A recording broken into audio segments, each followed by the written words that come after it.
And there are all these professionals out there that teach how to interact on a date, how to interact in the boardroom, how to network, all these skills, but we're not learning it much in medicine.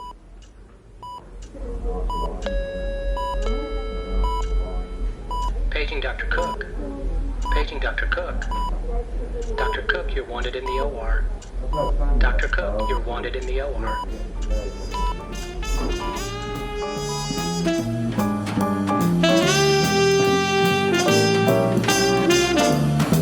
Welcome to the Prescription for Success podcast with your host, Dr. Randy Cook.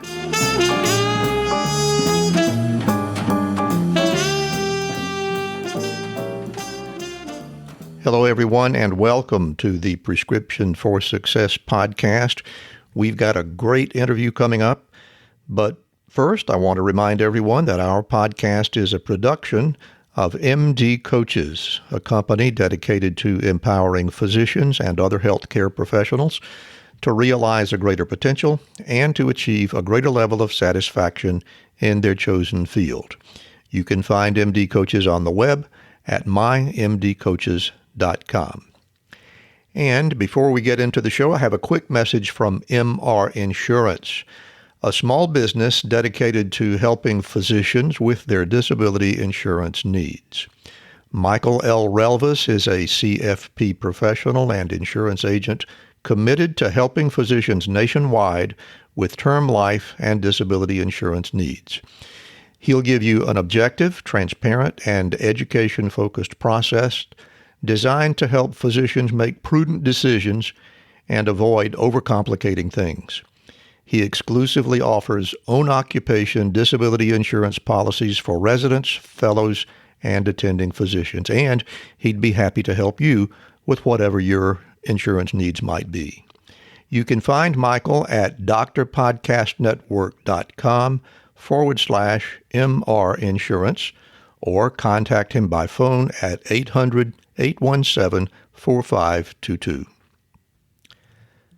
Well, my interview guest today is an otolaryngologist who was born and raised in New York and now lives and practices and serves on Long Island.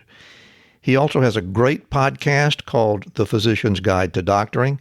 It's a wealth of advice and information about things every physician needs to know, but never gets mentioned in medical school. So now let's hear my conversation with Dr. Bradley Block.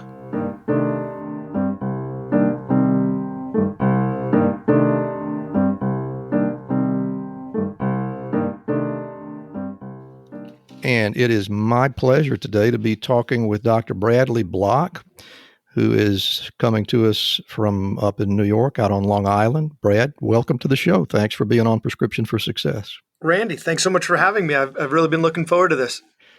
Well, it's a great pleasure for me. I know that you're a fellow podcaster as well, and we're going to be interested in hearing about that. And maybe I'll get an opportunity to pick your brain a little bit and find out how to make my podcast better. I never overlook an opportunity to steal.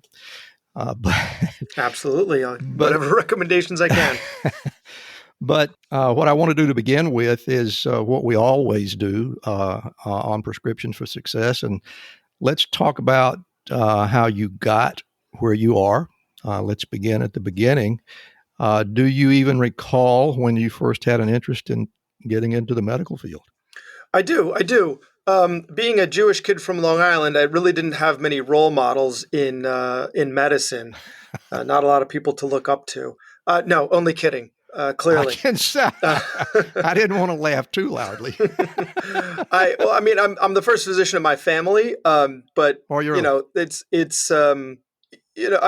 I went to undergrad at Penn, everyone either was going into finance or they were going into medicine or they were going to law school or they were going to business school. There were a couple of things to choose from. And going into it, I didn't think I was going to go to be a physician in undergrad. So when you started undergrad, you didn't really know where you were headed? No, I knew I was going to be a science major. I ended up being it's called biological basis behavior, which is kind of like neuroscience. And what I was going to do with that was going to be somehow business related. I didn't know what I was doing. I had no direction whatsoever. I knew that if I studied real hard in high school and joined all the clubs and did all the sports, that I would get into a good college, and then everything would just be okay. And everything else would be set because, I got into a good school.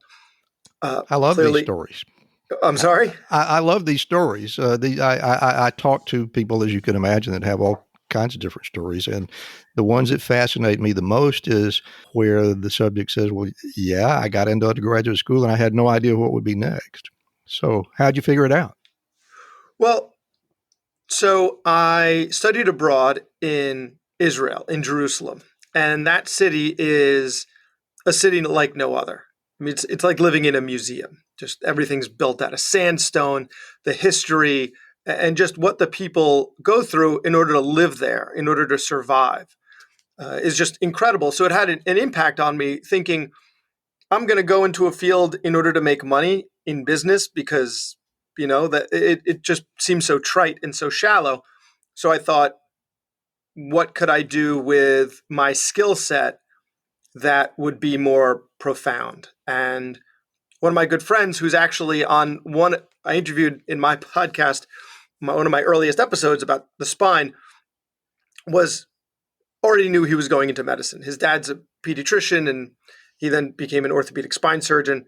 He had direction, and so I looked at that and thought, you know what, that's a good idea. I should do that too. And the other thing that was helpful about choosing medicine is now I had a path, right? So I went from having no direction and not having any idea to having really all the steps laid out for me, right? You go to medical school, you get into residency, you get your job, like there's never a question of like, what do I do now? All the steps are there. At what stage were you when you came to that realization? So that was junior year of college. So I hadn't met all the requirements, but I already met most of them. Right. So it delayed my application status. I had to take a year off and, do some odd jobs while I was applying. And, what kind of odd jobs? Well, I was a personal trainer and I taught Kaplan classes, and I was a bartender in Manhattan, which seems like it would be amazing. And I mean, it was fun, but it wasn't like, I barely made enough money. I lived at my parents' house on Long Island and commuted every day. And some days I slept at my grandma's house in apartment in Manhattan, like on her couch. And, it wasn't this real like sexy life that it sounds like, a personal trainer and a bartender. But you learned some things, I bet. Yeah. I learned that I'm not a good personal trainer. I was so disinterested in what I was doing that I would lose count of the repetitions. I would just start counting down from 5 once like I realized that I should have been counting the whole time. Yeah. It was, that was not the best thing for me, but it was interesting. So you were doing this while you had intentions of applying to medical school, but while I was applying. But you weren't really doing anything academic simultaneously while you were in the application process? Yeah, I mean, I did some volunteering at Mount Sinai, but not anything worth writing about. I think I did something in there like cardiovascular fitness, because it was also fitness related. I don't even recall what I did, actually. It wasn't anything of note. But through that rather circuitous course, you managed to get accepted to SUNY in Buffalo. Yes, off the wait list. My only admission was off the wait list at SUNY Buffalo. Yes, thank goodness. And when you got there, was it more or less what you expected? Was it a big surprise? Did you have the feeling of, I'm really in the right place, or was it something else? It was like a continuation of college. Yeah. Really. I'd only taken 1 year away. So having that 1 year away was good because it gave me, some perspective. And so that first year, I really did very well academically. Not like I didn't do well the subsequent years, but like I kind of got back into that routine in medical school of, there was I did a lot of socializing as well. I mean, I still did well. I did well enough to get into a competitive residency program. Sure. So I don't want to make the listeners think I was a slouch, but college had a certain rhythm to it. You study, you hang out with your friends, you do some athletic activities, maybe you do some extracurriculars. then you go through the whole thing again. And for medical school, at least the first 2 years were extremely similar to college, except that we were all taking the same classes together. Did you find, from a strictly scholastic standpoint, that it was more challenging, less challenging, about the same as undergraduate school? I think it was about the same. Yeah. It was about the same because, Yeah. I went to a competitive undergrad, and so that was challenging. And so I found medical school was pretty similar. It wasn't a big surprise. It wasn't a shock. But then when you moved into your clinical rotations, was there a different feel? Did it suddenly feel like, well, gee, I really am in the right place, or I'm in the wrong place, or what was that transition like? I never really had imposter syndrome. I never really felt like I didn't belong there. I felt like I was academically strong enough to keep up. I never really felt like I was drowning. It was hard, and actually studying for step one was maybe one of the worst experiences of my life because it was just so all that studying, all that information, and it was just insurmountable.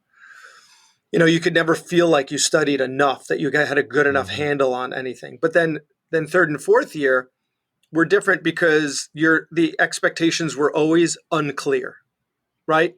Like I knew that if I went to class and I studied the material, what the expectations were, right? Maybe there was a question I didn't understand or a concept I couldn't wrap my head around or the list of things I needed to memorize was just too long.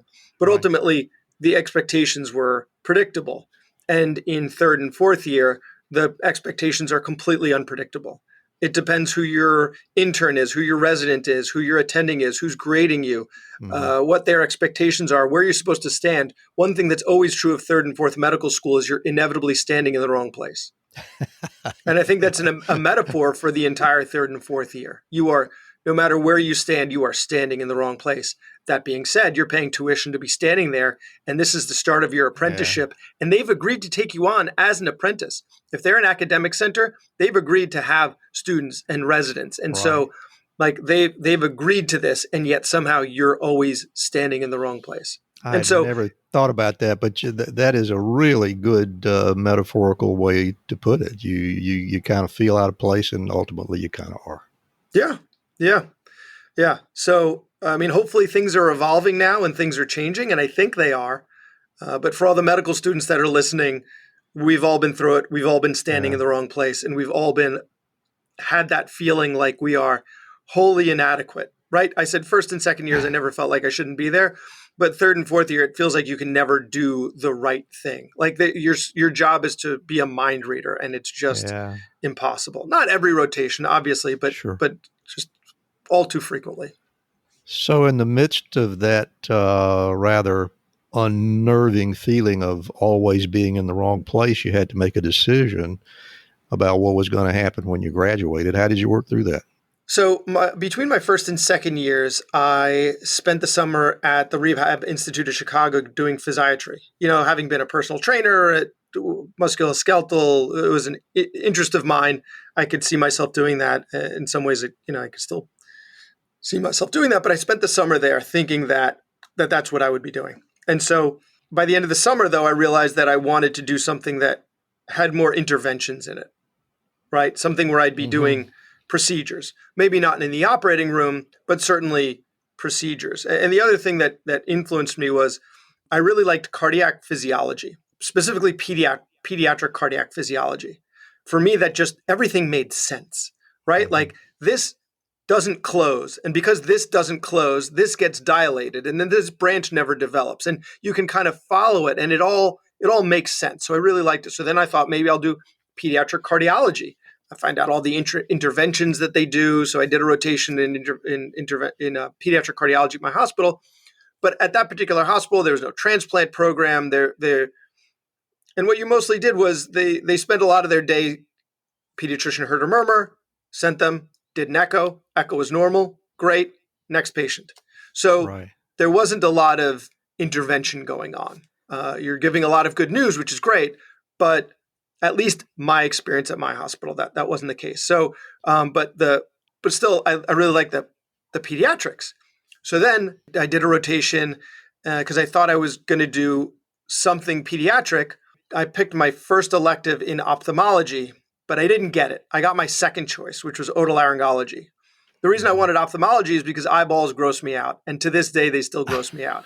So I didn't want a little kid coming in with an eye injury and then it would gross me out. So I picked a rotation so that I could like get over that, but I didn't get it. I ended up getting otolaryngology, and lo and behold, I saw what they did, and that was the specialty for me. And I actually had a mentor there who was just incredible. And so, instrumental in helping me get a residency spot.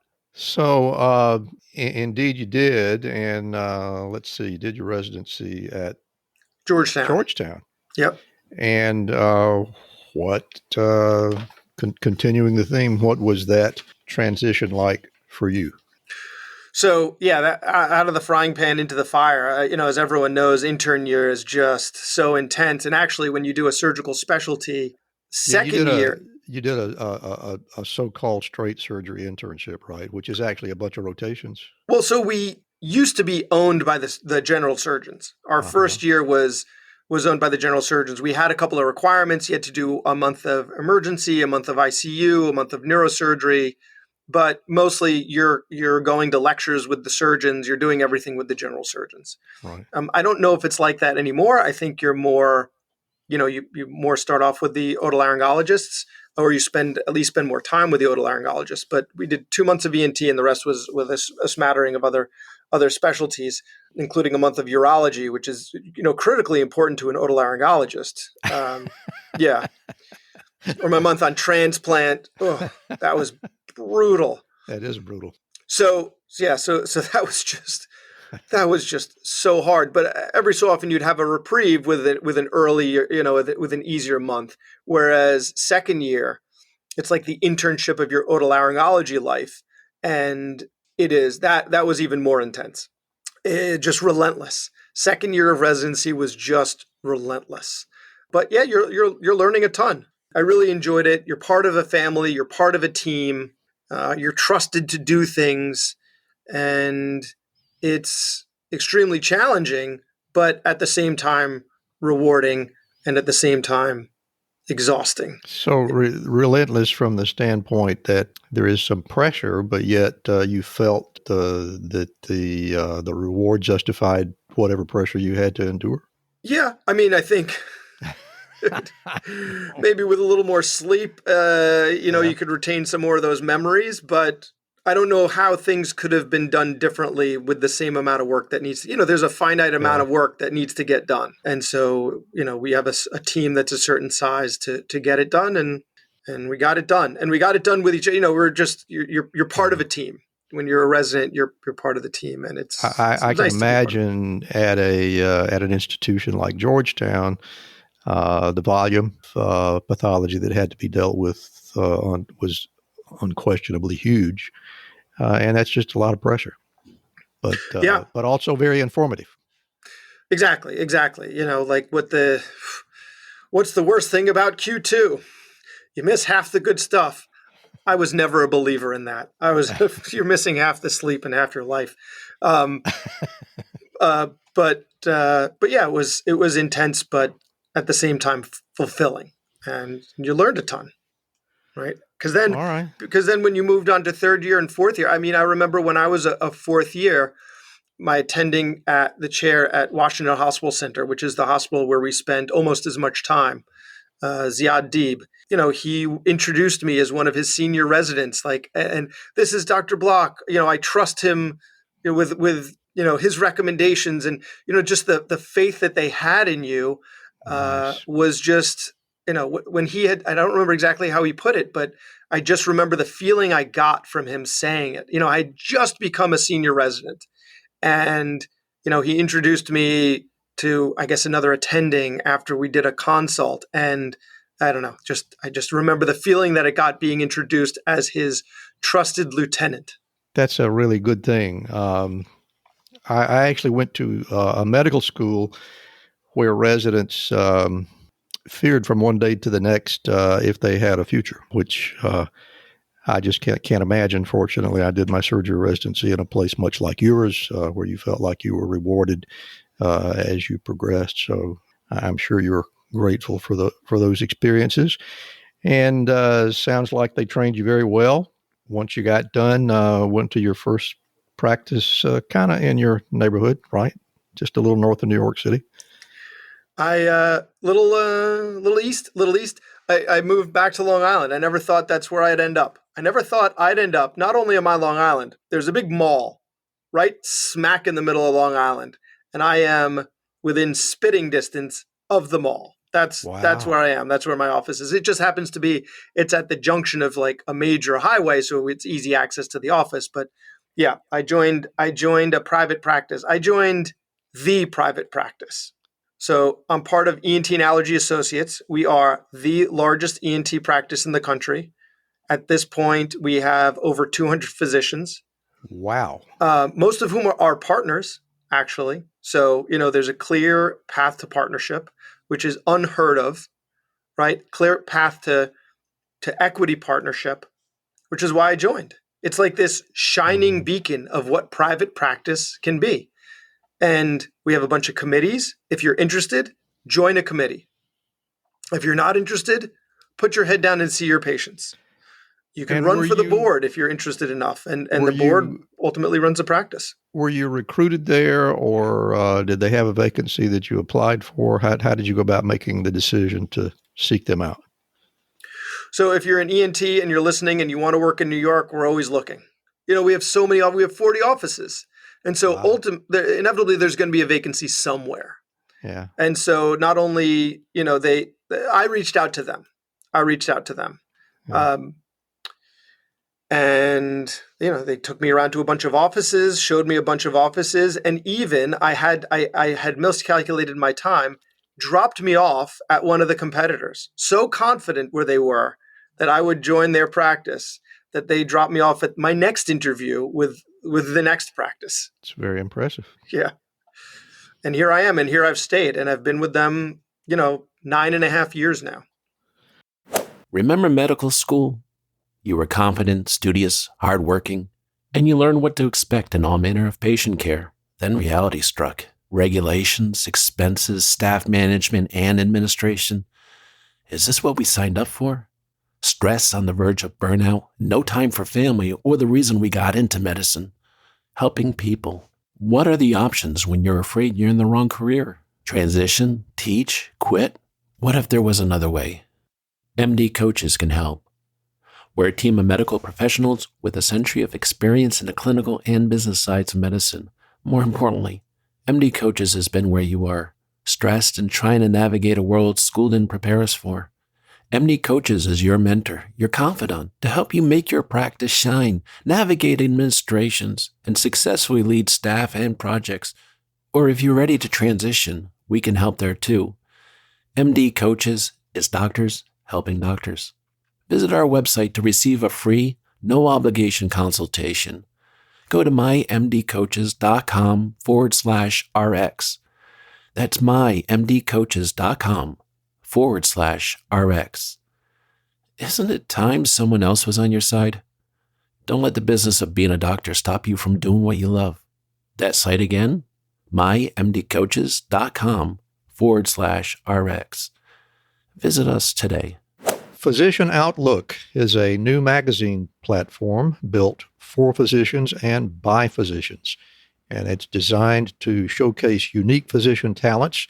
Sometimes it might be clinical talents, but mostly it's about the intersection between clinical and non-clinical talents, whether it be writing or painting or cooking, or maybe even making a political statement in front of a state and local governing body, or even at the nation's capital, and dozens of other things. It's available online and in print. It's visually stunning on all of its platforms. I promise it's really unique in terms of physician lifestyle magazines. I think you'll really enjoy it. We think it's just the thing to fill your prescription for success. And like the Prescription for Success podcast, Physician Outlook magazine amplifies the voice of any doctor who has something to say, and also uniquely engages patients who still believe in physician-led, team-based care. And Prescription for Success listeners can get $20 off an annual subscription fee by visiting rxforsuccesspodcast.com physician outlook.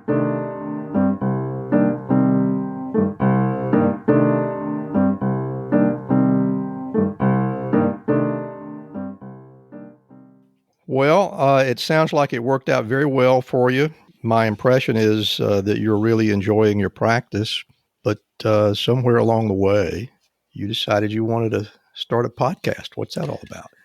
So I had an itch I needed to scratch. So one thing that that we did in residency, removing skull-based tumors and sewing free flaps and removing head and neck cancers, and New York being New York, we have access to the top medical centers in the country. And so if I have a patient with a complex condition, like one of those things, a skull-based tumor, head and neck cancer, then do I take care of it myself? Is something that I saw a lot in residency, but really don't see that much now, but I still dabble in. Or do I send them to the academic center where this is what they see all the time? They have a tumor board. It's really best managed there. So I don't take care of the super complex conditions that I did in residency. And to me, what can I do if I'm doing the same surgeries over and over, right? Adenotonsillectomies, sinus surgery, septums, sleep apnea surgeries. What can I do to really improve and push my limits? And so what I found was, in residency, we spend most of our time in the operating room. In private practice, I spend most of the time in the office. Right. And so improving my ability to interact with my patients is really where I try the most to push my limits, to hone that as best I can. And so that can be learned, right? There are some people that just float through that interaction, and some people find it challenging. But for those who find it challenging, there are techniques out there, they can be learned. Right. Stand-up comedy can be learned. You're not funny, you know what? You can learn. And so if you can learn how to be funny, then you can learn how to interact with patients better. And so my pursuit became, who knows how to do this and who can I learn from? And there are all these professionals out there that teach how to interact on a date, how to interact in the boardroom, how to network, all these skills, but we're not learning it much in medicine. So they're teaching it to other people, but they're not teaching it to us. So I thought, how can I get in front of those people? I'll start a podcast. The other thing that I realized is my wife will float through a cocktail party and leave there, and everyone will think that she's their best friend, right? She's just so adept at that. Whereas I will stand there with my Irish whiskey with a grumpy face, glaring at people so they don't approach me and I'll have to talk to them. And what I realized is I thought, I just don't like it. It's not that I don't like it. It's that I'm not good at it. And so by getting better at it, I'll like it more. I had to recognize that it was a deficit, not just who I am. I didn't like it because I wasn't good at it. So I'll get better at it. I'll learn. An incredible amount of insight for a young man of your years. Well, it's because you can't see the top of my head right now from from where you're sitting. My ears might be, but I appreciate that. I appreciate that. So that's been my pursuit, and that's why I started the podcast, because you can't just call up strangers and ask them to teach you what they know. But if you have a podcast, you can. And the podcast is called? It's the Physician's Guide to Doctoring. I tried to game the system. If you look up physician or doctor, it might pop up. So Physician's Guide to Doctoring. I can't think of a better title, and particularly considering the attitude that you started it with. The only thing that I don't like about the title is that I didn't think about it first. But it is a great description of what you do. And I think, I've heard several episodes of your podcast, and I think that it is exactly what your podcast does. So tell us a little bit more about the kind of people that you talk to. Are they always doctors? No. How does your podcast work? So it turns out it's mostly doctors because that's who I have the most access to, right? experts who are physicians. I can just reach out to a physician. Hey, I'm a physician too. We're part of this tribe of physicians, so I'm more likely to get someone who's a physician to. Plus, through all our social media channels, someone's going to be a friend of a friend, and they can make a connection. But it's not just physicians. It's really anyone who can teach us anything about their personal or professional development, either better doctors, better community members as our role as physician, better practice owners and practice managers.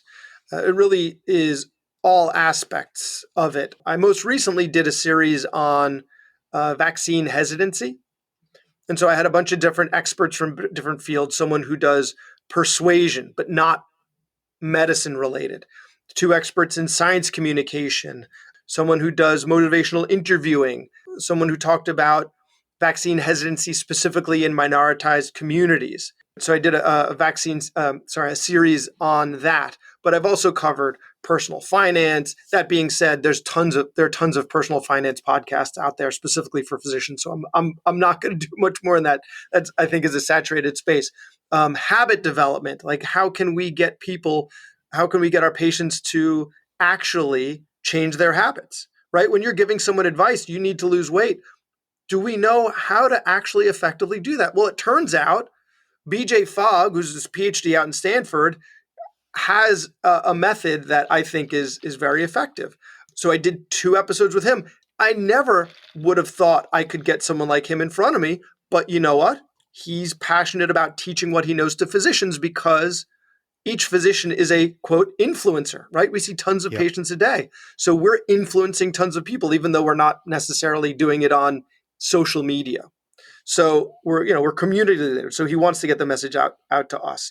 So lots of different topics. My brother has been on, I think, 3 or 4 times. He has a PhD in health policy. He helped to write Obamacare. He's now a professor at New York Medical College teaching health policy. So anytime there's a health policy issue that comes up, I have him on. So really wide range of topics. So you are involving people in your podcast and making them available to physicians who are experts in just about everything except anatomy, physiology, pathology, pharmacology, infectious disease, and all those kinds of things that they already learned, but nobody ever mentioned when they were in medical school or when they were in residency training, right? Although I will sometimes have specialists on. This was more at the beginning when I didn't have so much direction about where my podcast was going to go. And because I didn't have that many episodes, it was harder to get people to get on the show. But I have a bunch of episodes also from specialists. Like you were a wound care expert. You're a vascular surgeon, a general surgeon. So the questions for you would be, what were the things that you saw over and over that you just wish everybody knew so they could do the things that you did just a little bit better? So, for me, it was like cross-fertilization between specialties, which is something that we never, ever experienced in residency, I'm thinking. Yeah. What is it that you would want all of your referring physicians to know so that either the patient was a little more prepared when they saw you, or maybe they wouldn't even have to see you because you taught these 2 things to the physician audience? It's a brilliant idea. Well, thank you. And seems to have been very successful. You've been at it about 3 years, is that correct? Yeah. I have well over 100 episodes. Took 2 little breaks there, but it's out weekly. And I'm going to bet that when you started, you were probably out wondering who you could invite next. And now I bet people are calling you and saying, hey, I'd like to be on your podcast. Yeah, every so often I get discouraged. Maybe my downloads aren't what I think they should be. I'll see someone else's show they seem to be doing so much better than mine. And, oh man, should I keep doing this? And then I think, okay, fine, but I still want to interview this person and this person and this person and then cover this topic and that topic. And then that just gets me right back into it. And you'd be surprised. I get solicited by these, and this is something that really gets me. This really gets me. I get solicited by these PR firms that someone's trying to promote their book. And a couple times I've agreed to do it. I'll see, it sounds interesting. And you know what, this person, they've got a lot of followers on Twitter, so maybe they'll retweet it and then, some of their followers will become my followers or start following my podcast.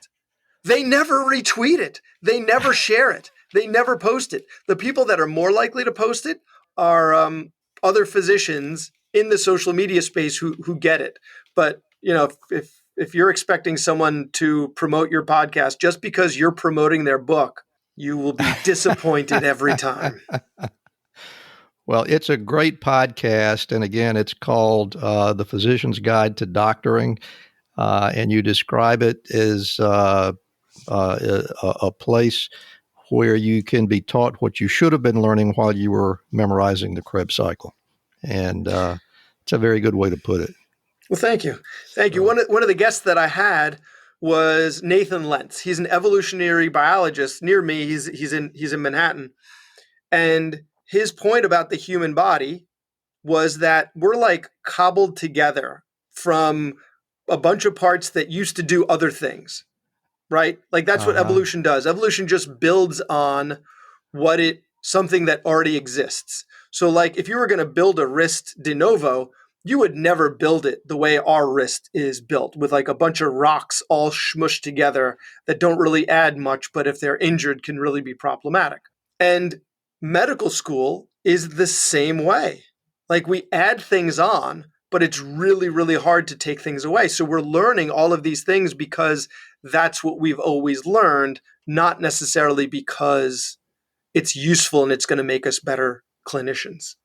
Spending more time learning how to interact, spending more time learning how to gain trust, spending more time learning how to teach effective ways for the patients to change. If you can talk to them in a more constructive way about their weight, you don't have to know how adipose is broken down. That's not going to help them, right? But knowing how to talk to them in such a way that doesn't alienate you from them or alienate them from you is going to work much more towards helping them meet their health goals. Absolutely. Well, Brad, again, it's a great idea for a podcast, and I want to congratulate you for having had the idea and doing it well. Thank you so much. That said, we have arrived at the point of the show where I like to step out of the way and let the guest have their way. So I'm going to sit quietly, and Dr. Bradley Block is going to give us his personal prescriptions for success. So a couple of prescriptions for success. The first is you have to define success, right? Like you can't be successful without defining it. And I don't think it's necessarily even a static phenomenon, right? It's a dynamic phenomenon. It's, for instance, with my podcast, what's a successful podcast? Is it one that has a lot of listeners? Because you can get a lot of listeners easily. You tell people what they want to hear, right? Like it all comes down to, I hope it's okay to say this, pornography. Absolutely. So if you want to have a medical podcast, you can talk about health pornography, which is basically just all the garbage that people want to hear, but ultimately it's pseudoscience. And so you can get tons of listeners telling people garbage science because that's what they want to hear, right? The hard thing that we as physicians have to do is telling people what they need to hear. And so it's much harder to build an audience. But so if you're defining success as number of downloads or number of listeners, you have to do it within the context of what you're doing, right? But also you have to know why you're doing it. So that might even change over time, right? At the beginning, it was, can I even do this, right? So my success was just that I have a podcast, and that was success enough. But now that it's been growing and growing, my success needs to be defined as the content. Is this content that I can be proud of and can continue to be proud of? And those metrics, certainly, I can't get away from them. Like, to me, the number of downloads is important. So when you're finished listening to this episode, please subscribe. But that metric is going to change over time. So and eventually it might even get away from that, and it might get towards something like, what is this podcast doing for me professionally, right? Like, am I getting keynote speaking gigs because of the podcast? Is this giving me access to consulting opportunities? Is this, which I hadn't even thought of at the beginning, but now I've been doing it long enough that these possibilities are out there. So the success needle has changed. So in order to be successful, you first have to define what success is and then recognize that it is going to change over time. The second part of the prescription for success is the success isn't just defined as what you accomplish, but what those around you accomplish, because success doesn't happen in a vacuum. So I think it's really important to have your tribe, to have your community, to have your listeners. What are you bringing them? What are you doing for them? And is there anyone else that you can help along the way, right? Like one thing that Dr. Cook does is he amplifies others' voices. He takes other people, has them on his show, and then amplifies their voices. And so by helping other people, by bringing up other people with you, it's a way to define your own success. So I think your success is not just defined as your own, but those that you can help along the way. And lastly, I think success is, because it's a dynamic process, it's not an endpoint. It's a process. So you have to enjoy the process. And for all the people that are listening that may be in undergrad applying to medical school, in medical school applying to residency, in residency applying to attending, there was a great moment in this new movie Soul that came out on Disney. And I have 3 little kids, 3 little boys, so most of what we watch is on Disney Plus. And it's about this jazz pianist. And I'm going to spoiler alert, I'm going to give away the ending. But he finally gets this gig that he's been waiting for. And he gets it, and he has an amazing time. And then at the end, he talked to the singer that he was performing with. And actually, she was a saxophone player. And says, "What now?" And she says, "Well, we just do the same thing tomorrow." So success is a process. He reached his goal and was expecting something to happen. And all that happened was he gets to do it again. So we're always looking forward to the next thing. We're always looking forward to being done with undergrad, with medical school, with residency. But you have to enjoy the process. You have to enjoy the process what you're there. Don't just be looking forward to that endpoint, because there's always another endpoint. You're going to be like the dog that chases the car. You're going to get the car and you're not going to know what to do with it, right? Like if you're in academia, assistant professor, associate professor, I finally made professor. Now what, right? Like hedonic adaptation. We get used to these things. Like you'll see professor on your wall, and then eventually it'll stop bringing you as much joy as it once did. So you have to really enjoy the process. So identify what you define as success and recognize that is in constant flux. Enjoy the process of getting there, because that is how you have to really define success, because getting there is never what you think it's going to be. And then try to pull up as many people as you can along the way. And I think a great example of that one is the network that you and I are in. We're part of the Doctor Podcasting Network. And the 2 people who started it, Ryan Inman and Dave Draginas, when I started podcasting, both of them reached out to me. They had much bigger audiences than me, and yet they reached out to me and said, "Hey, we saw that you've got a new podcast. Is there any way that I can help? Is there any way, I'll have you on my show. I'll be on your show. I'll promote it to my audience." And I had no audience. So it's not like they were going to gain something from having me on their show. They were just doing it out of goodwill. So they were just they achieved success, and they were just trying to pull up another podcaster along the way. And now they've taken that to the next step, and they've started a network, the Doctor Podcast Network, that you and I are both a part of. And they're just trying to help all of us to achieve the same success that they have. So they're trying to pull people up along the way. And in doing so, they're expanding their network, they're meeting new people, and that, even if it's not some huge financial success, those things, those relationships, I think in and of themselves define success, because they bring those other metrics, bring those guys joy. All right. Well, that's a lot of wisdom for a fairly young man, Dr. Bradley Block. I am impressed.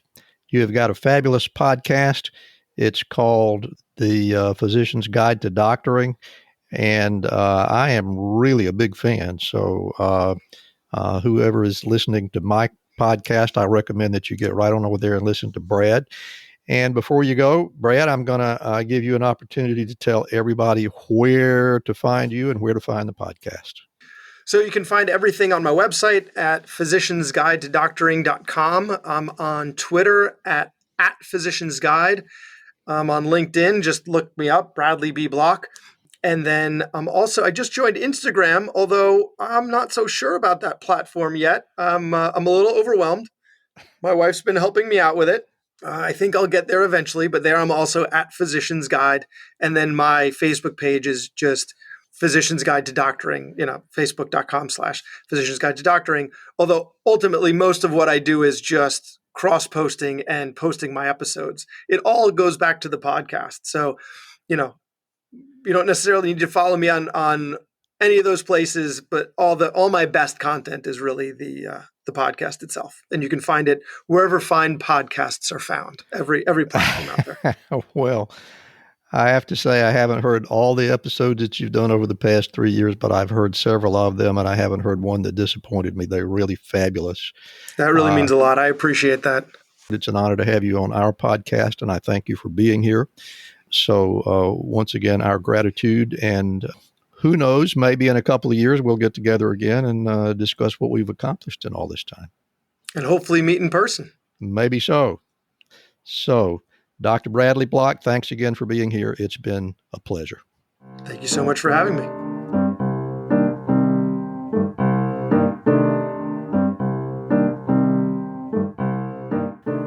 Well, I do hope you enjoyed my conversation today with Dr. Bradley Block. Before we leave, don't forget to reach out to MR Insurance Consultants, where their goal is to assist physicians in obtaining the most comprehensive coverage available to fit their unique situation. Reach out for both excellent and quality service at drpodcastnetwork.com/MR Insurance. And that wraps up another episode of Prescription for Success. Thanks for listening, and remember to follow us on Apple Podcasts or wherever you like to get your podcast. Please also consider becoming a subscriber and get access to even more information about our guests. We also appreciate your comments and reviews. It's a huge help for us if we get a 5-star rating. And finally, please consider supporting the show by becoming a patron. Just visit patreon.com/RX4Success podcast.